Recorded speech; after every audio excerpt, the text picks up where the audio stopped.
네, 여러분 안녕하세요. 네, 반갑습니다. 도리입니다.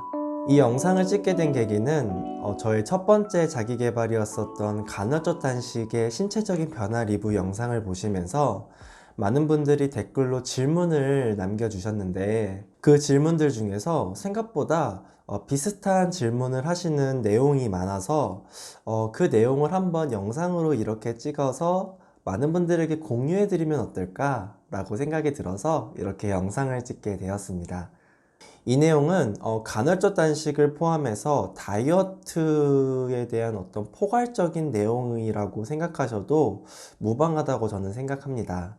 여러분, 이 한 가지 공식만 아신다면 어느 누구든 원하시는 체중과 원하시는 건강한 몸을 만드실 수 있다고 저는 과감하게 말해드릴 수 있을 것 같아요. 공식은 다음과 같습니다. 하루에 사용하는 칼로리가 하루에 섭취하는 칼로리보다 많게 된다면 체중은 감소하게 되고요. 하루에 사용하는 칼로리가 하루에 섭취하는 칼로리와 같게 된다면 체중은 유지하게 되고요. 하루에 사용하는 칼로리가 하루에 섭취하는 칼로리보다 적게 된다면 체중은 증가하게 됩니다. 다이어트를 하시는 분들 중에서 이 이야기를 듣게 된다면 어떻게 보면 당연한 거 아닌가? 라고 생각하실 수도 있을 것 같아요. 네, 맞습니다. 당연한 이야기입니다. 그런데 이 당연한 이야기를 생각보다 많은 분들이 이 부분을 크게 신경 쓰지 않는 그런 경우가 많더라고요. 이 공식은 다이어트의 어떤 가장 핵심적인 이야기라고 할 수 있을 정도로 정말 중요한 부분입니다. 제가 이제 공식을 설명해 드렸잖아요. 이제는 뭐 섭취하는 칼로리가 어느 정도고 사용하는 칼로리가 어느 정도인지를 확인한다면 누구든지 체중 감량을 할 수 있겠죠. 구체적으로 들어가서 칼로리를 어떻게 확인할 수 있는지에 대해서 설명해 드리도록 하겠습니다. 섭취하는 칼로리는 물론 정확한 수치는 아니겠지만 드시는 음식들이 인터넷에 검색하면 어느 정도 칼로리가 나오고, 그리고 식품 뒷면에 칼로리가 적혀 있는 경우가 많습니다. 그래서 섭취하는 칼로리는 어느 정도 확인할 수가 있습니다. 문제는 사용하는 칼로리를 확인하는 방법인데요. 하루에 사용하는 칼로리를 큰 틀로 봤을 때 기초대사량, 그리고 소화대사량, 그리고 활동대사량으로 나누어지게 됩니다. 첫 번째 기초대사량은 생명활동을 유지하는 데 필요한 에너지 소모입니다. 예를 들어서 뇌의 활동, 그리고 심장박동 같은 신체의 장기를 사용했을 때 에너지가 필요한데, 이때 사용하는 칼로리가 바로 기초대사량입니다. 이 기초대사량을 확인할 수 있는 방법은 바로 인바디라는 기계를 통해서 확인할 수 있는데, 현재 거주하고 계시는 집 근처에 보건소가 있으실 거예요. 거기서 무료로 인바디 체크가 가능합니다. 두 번째, 소화대사량입니다. 소화대사량은 음식을 먹었을 때 몸에서 소화시키는 에너지를 말을 하는데, 저는 이 소화대사량에 대한 어떤 칼로리를 확인하고 싶어서 인터넷에 많이 검색을 해봤거든요. 그런데 확인하는 방법을 결국에는 찾지 못하겠더라고요.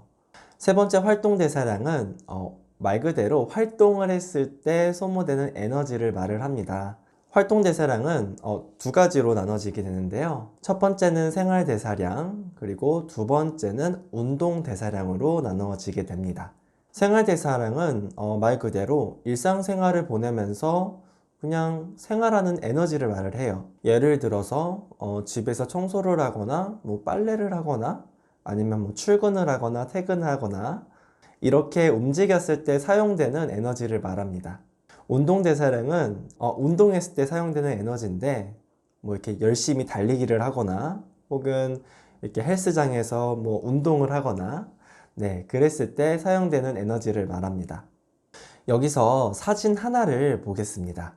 사진에 나와 있는 그래프를 보시면 소화대사량과 그리고 활동대사량이 생각보다 기초대사량에 비해서 높지 않은 것을 보실 수가 있으실 겁니다.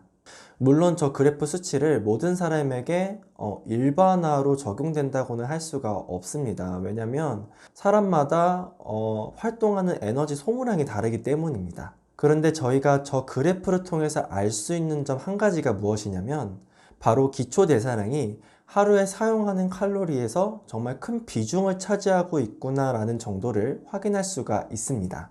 그래서 제가 간헐적 단식을 했었을 때 하루에 사용하는 칼로리를 저만의 기준을 정했었거든요.